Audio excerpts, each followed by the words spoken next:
بسم اللہ الرحمن الرحیم ذالک الکتاب لا ریب فیہ۔ محترم و معزز سامعین، السلام علیکم ورحمۃ اللہ وبرکاتہ۔ سلسلہ گفتگو فضائل قرآن بزبان امیر المومنین علیہ الصلوۃ والسلام۔ چند مروزات میں نے رات کو عرض کی تھی، چند جملے مزید نہج بلاغہ میں سے آپ کے گوش گزار کرتا ہوں۔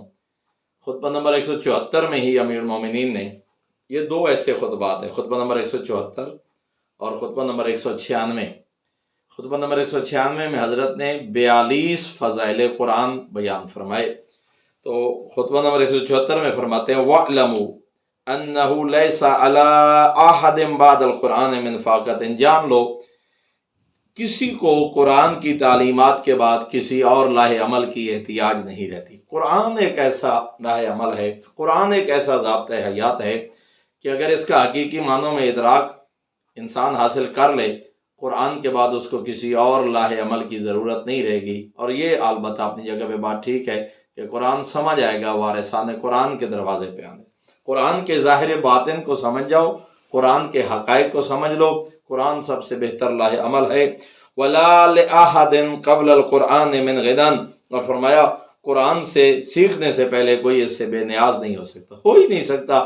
کوئی کہے کہ مجھے قرآن کی ضرورت نہیں ہے، قرآن سے بے نیازی ممکن نہیں ہے۔ قرآن کو ہر حال میں سیکھنا پڑے گا، پڑھنا پڑے گا، اس کے اوامر و نواہی سے آگاہی حاصل کرنا پڑے گی۔ فَاسْتَشْفُوهُ مِنْ أَدْوَائِكُمْ، فرمایا اپنی بیماریوں میں شفا چاہو اس کے ذریعے۔ قرآن تمہاری بیماریوں کی شفا ہے۔ میں قرآن کے حوالے سے بھی عرض کر چکا، زبان پیغمبر صلی اللہ علیہ وآلہ وسلم سے بھی عرض کر چکا، حضرت کی حدیث امیر المومنین بھی فرما رہے ہیں کہ اپنی روحانی اور اخلاقی بیماریوں کی شفا قرآن سے چاہو۔ وَاسْتَعِينُوا بِهِ عَلَىٰ لَأْوَائِكُمْ، اور اپنے دکھوں اور مصیبتوں کے خلاف قرآن کے ذریعے مدد حاصل کرو۔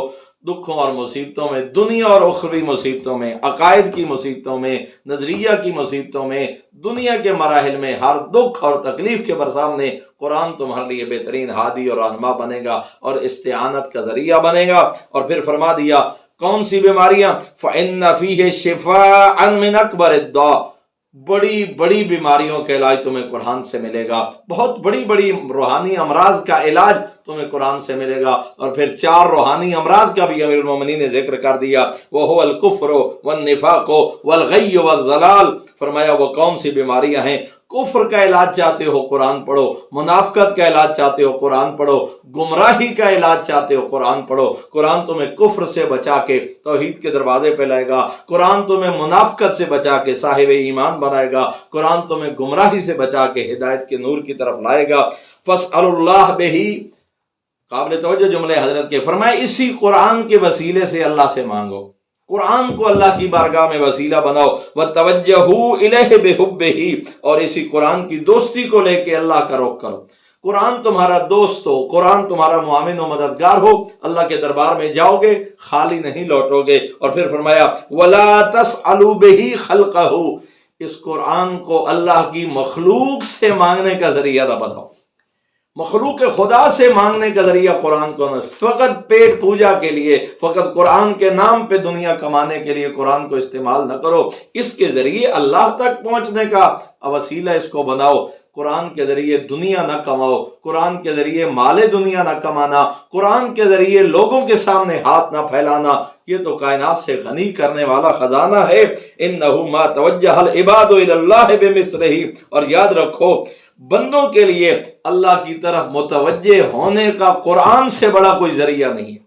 قرآن اللہ کی طرف لے جانے والا سب سے بڑا ذریعہ ہے، اس سے بڑا قرآن سے بڑا کوئی ذریعہ نہیں ہے جو تمہیں خدا کے دربار تک پہنچائے، یا قرآن یا وارثان قرآن۔ جیسے کہ خود حضرت کے کوئی سوء استفادہ نہ کرے، حضرت کے اسی نہج البلاغہ میں سے جملے موجود ہیں، ہم قرآن کی طرف سے بولیں گے۔ فرمایا ہم ترجمان قرآن ہیں، ہم قرآن کے ظاہر و باطن کو جاننے والے ہیں، ہم بتائیں گے کہ قرآن کی حقیقت کیا ہے، قرآن کے ظاہر کا حکم کیا ہے، قرآن کا باطن کیا ہے۔ اور پھر فرمایا وَاعْلَمُوا أَنَّهُ شَافِعٌ مُشَفَّعٌ، یاد رکھو یہ قرآن بروز محشر تمہاری شفاعت کرے گا اور اللہ تمہاری شفاعت، قرآن کی شفاعت کو قبول کرے گا۔ اور یہاں ایک اور مسئلہ بھی حل ہوتا ہے کہ جو کہتے ہیں کہ عقیدہ شفاعت ہے ہی نہیں اسلام میں، یا کسی کی شفاعت نہیں ہونی، قرآن خود شفیع ہے۔